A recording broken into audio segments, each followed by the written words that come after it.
Hey everyone, welcome back again to the next video, and in this video we're going to be solving a new question from Leetcode. It's a very nice question. It's a today's challenge question of Leetcode. So basically this question is trying to ask you to build the good strings from the given condition. So it's a question of dynamic programming, and we're going to be trying to understand why exactly this question is coming from dynamic programming and what's the logic behind it, and then we'll try to put that in the code. All right, so let's try to understand the conditions which are given to us, because basis on that only you have to calculate the number of good strings that can be formed. So the conditions are pretty simple. It's just a normal conditions which are given to you. So you can have, it's like permutation only. You can have multiple strings created.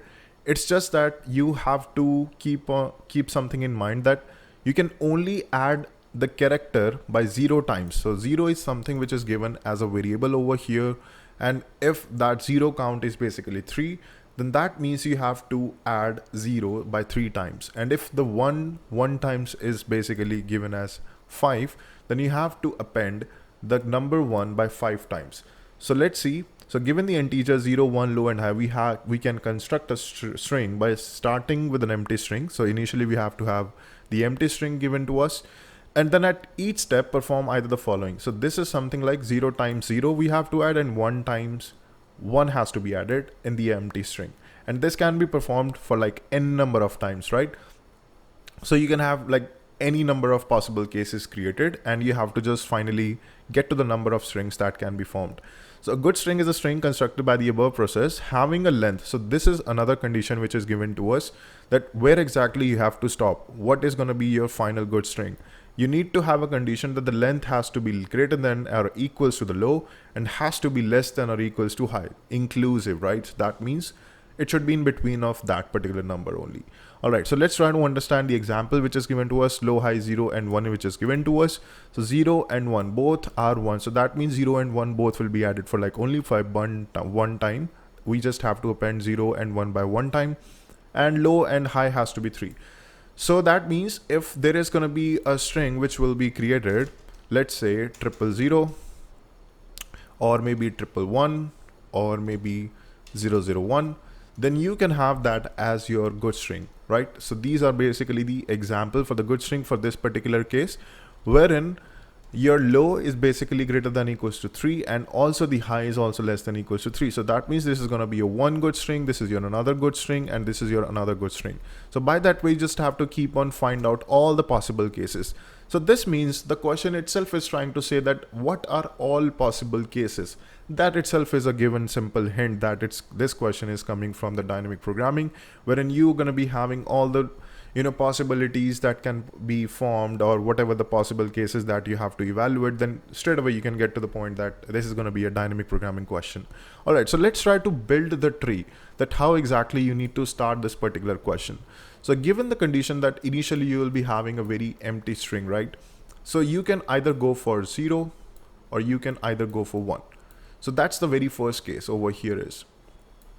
All right, so you can have 0 or you can have 1, and basis on that you're going to be forming all your possible cases. Now let's proceed further. For this particular 0, again you will be having two different conditions, that you can either have 0 or you can have 1. So this is the another condition over here. And there is one catch over here for this particular question, that you have to return at the end just the number. You don't need to bother about what exactly the string that you have created, how many zeros are there, how many ones are there. You just have to meet the condition. You just have to go with the process that it is trying to say, and basis on that you just have to formulate the final answer. Over here we started with the 0, the empty string. We added 0 or 1 because given the condition that zeros and ones has to be appended by only 1, and 0 0 0 1, and then we have the another case which is, okay, let me just remove this thing. We can have something called as 1 0 for this particular case, and we can have something called as 1 1 for this particular case again. Let's proceed further. We can have another possible cases which is 0 0 0. Okay, and for this particular case we can have something called as 0 0 and 1, and for this particular case we can have 0 1 and 0, and for this particular case 0 1 and 1. So for this particular case as well, it's 0 1 0 0, and for this as 1 0 1. Again, this is again giving us two possible cases, which is 1 1 0, and the other one would be 1 1 1. Pretty simple, right? So for this particular condition, we have added all the possible cases. We have created a tree. So it's just the fact that we have to have low and high equals to and greater than 3. So that means we just have to stop at this particular case, because after that, what's going to be the case? You will be having 4 times 0. So that means that is something going to be violating the condition, and we cannot add that particular number. So if there will be 4 times 0, we will simply be returning something called as 0 from this particular case. But over here, now that we have reached to this 3 times 0, we have to return something called as 1 from this particular point, because it is going to be a possible condition. It is going to be a possible and the right good string that we can have. And from here, we can return the answer as 1, because we have reached down to the possible right outcome. From here as well, we'll be returning 1. So that means 1 and 1, that's going to lead up to 2. So over here, we'll be having 2. We will be returning something called as 2 from here. So this is going to be returning 2 and 2 plus 2. From here as well, we'll be having something called as 2, because that's also leading up to 2 possible right outcomes. And that's going to lead up to something called as the 4 as the final answer over here. And that's going to lead up to 4. So 4 from the left hand side and 4 from the right hand side, given us the answer as 8. So that means we can have 8 possible right good strings for this particular arrangement. As you can see from here as well, we have all these 8, simple good strings created: 0 0 0 0 0 1 1 0 1 0 0 1 1. So this is just a normal binary outcome, right? Given the fact that if we have 3 number of 2 raised to power 3, which is 8, right? So this is what we have created as a good strings over here for this particular case. So yeah, I mean, if you can just write down this particular tree, like how exactly it is happening. And the main thing is that if you have understood the question, then you are good to go, and you can simply just write down the code for this as well. So let's try to write down the code firstly by just simply recursion, and then after that we will take a look on the memoization, that how exactly we can just go for the memoization and can the right answer created. All right. So okay. So these are the variables which are given to us, and how exactly we have to get to the answer is that, so we will be just simply having our helper method created, and for that helper method that we'll be creating, we'll be just returning the answer straight away from there only. So initially, like I mentioned, that we will be having the length of the string as 0. So that means I will be just passing out a variable which is as 0, and on the other side I will be having low, I will be having high, I will be having 0, and the other one is 1. Okay, so let's write down the definition of this method, which is helper, and that will be returning something called as integer value. So that means I have to keep it as simply the integer data type return type. And the thing is that I will be having a length variable, and the other one are just the same. Okay, so what's the base condition for this particular question is? So the base condition would be simple, that if my length is basically going beyond the length which I need, that is high, then I can simply just return as 0, because I don't need to go for those particular cases wherein I will be having the length of my string as more than that of the high, which I don't need. So that means I can simply just return the 0 as my answer. All right, so let's proceed further. What would be the next condition? Because I need to also calculate the number of cases which are meeting the given criteria. So what's going to be the criteria? So the simple thing is that if my length is basically greater than and equals to low, and the other condition is that if my length is less than equals to high, then I have to increase the answer by 1. And I will create a variable for every single recursion as my answer, wherein I will be adding it by 1. All right. So the answer will be made as 1. Simple. Otherwise the answer is going to be 0, because for every single recursion, if it is not meeting the condition, I just don't need to bother about. I can just simply keep my answer as 0. But on the other hand, if it is meeting the condition, that is going to be at the final, like you can see from the tree at the end, I was able to get to the condition, then I have to increase the answer by 1. So that's the reason I'm just increasing it by 1. All right, so that condition is met. Let's proceed further.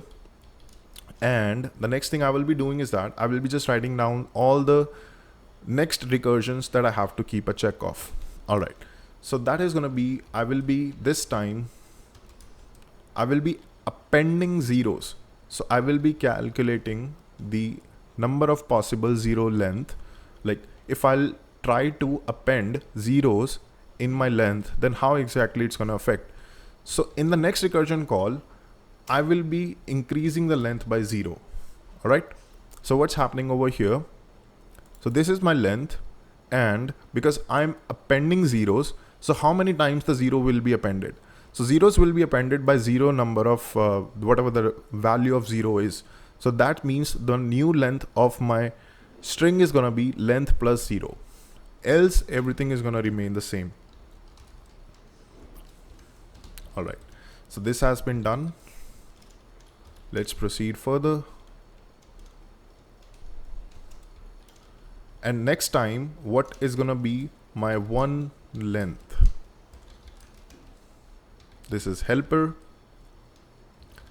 length plus 1, low, high, 0, and 1. That's perfect. So what exactly we are doing?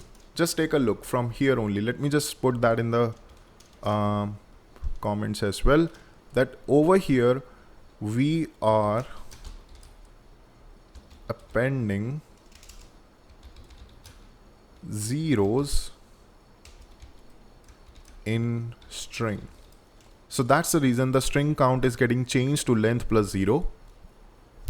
And in the next recursion call, what we are doing is we are appending ones in string. So that's the reason the string length has to be increased by length plus 1.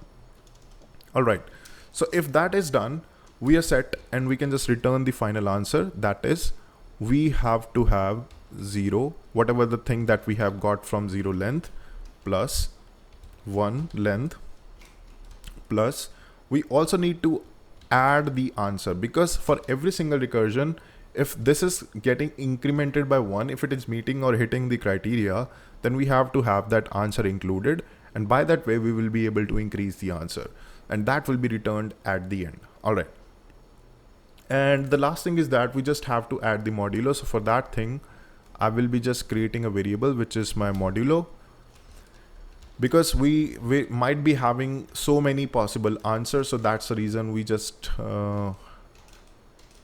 have to have that thing done, so that we can just simply do the modulo for this particular case.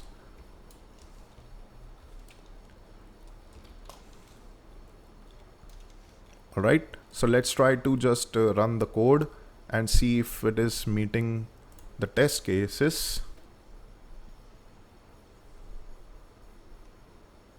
Okay, so we are getting some sort of an error, just a simple syntax error. Okay.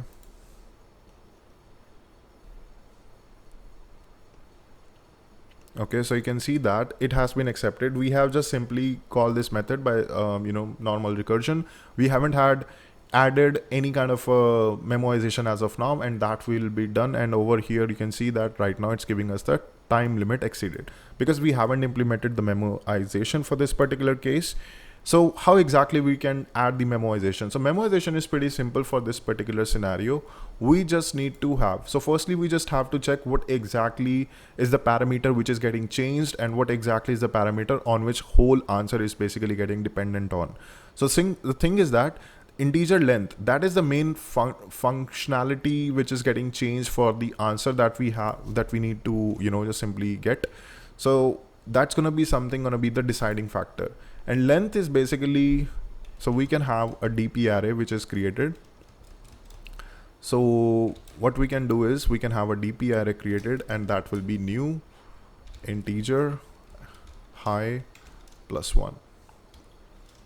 Okay, so why exactly it is happening? Because we will be checking till the end that what is going to be simply the fact is that because from the low to high we can have the possible answers. So that's the reason we just need to have this DP array till high plus 1, and this is something that we will straight away pass. Let me pass this over here and this DP. Okay, so now the DP array has been created, and next thing is that we just have to check if my DP. Okay, so firstly we just, after the creation of this particular DP array, I need to fill that with something called as -1, which is DP -1. Once that is done, we are good to go. We can just simply keep on checking that for every single recursion, if my DP of length is basically not equals to -1, because if it is not filled, then surely that if DP is -1, then definitely we have to go for the logic. If it is not equals to -1, that means that condition has already been met and we have already calculated the answer for the same. So at that particular instance, I will be just returning the value of DP by length, right? And if that is not done, we can just simply pass on the value of the DP for our answer, and we can have this thing done over here, which is length. Okay, DP of length will be calculated over here and will be passed on over here, and every single iteration I just have to pass on the variable, which is DP. And all right, so I think everything is set and we can just simply submit the answer. I hope this is making some sense. Memoization for this particular question is very simple. If you have, okay, so there is some sort of an error that we are getting. DP of length is not equals to -1, array out of bound. Okay, are we getting, okay, int DP length is greater than,